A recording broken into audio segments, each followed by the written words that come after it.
بسم اللہ الرحمن الرحیم۔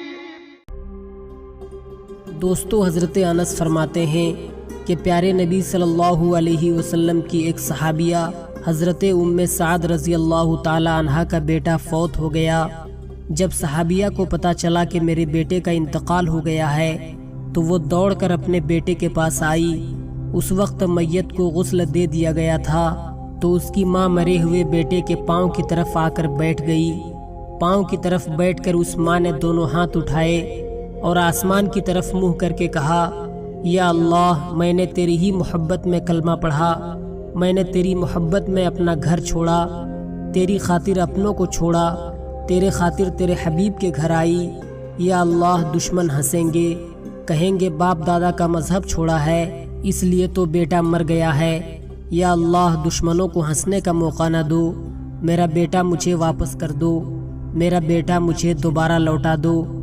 حضرت انس فرماتے ہیں کہ میری آنکھیں دیکھ رہی تھی کہ ابھی ماں کی دعا ختم نہیں ہوئی تھی کہ ایک دم میت میں حرکت ہوئی۔ یہ ساری چیزیں میری آنکھیں دیکھ رہی تھی۔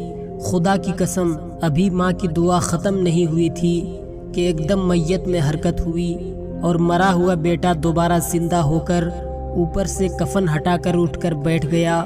میری آنکھیں یہ دیکھ کر حیران ہو گئی، ابھی ماں کی دعا ختم بھی نہیں ہوئی تھی، مردہ بیٹا زندہ ہو کر اٹھ کر بیٹھ گیا۔ جیسی ہی مردہ بیٹا زندہ ہو کر بیٹھا، ادھر سے پیارے آقا صلی اللہ علیہ وسلم تشریف لائے اور پیارے نبی نے دیکھا اور فرمایا، یا رب، تیرا شکر ہے کہ تو نے ایک ماں کی دعا کو رد نہیں کیا۔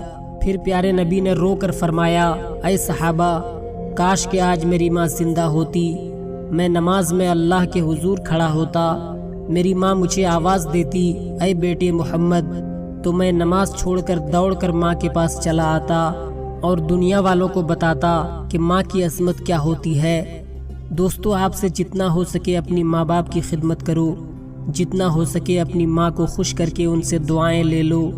یہ ہے ماں کی دعا کا اثر جس نے مردہ بیٹے کو دوبارہ زندہ کر دیا۔ دوستو، غور کرو، ماں کی دعا کا اثر دیکھو۔ ماں کی دعا مردے کو زندہ کر دیتی ہے، لہٰذا اپنی ماں کو خوش رکھو اور ان سے دعائیں لو۔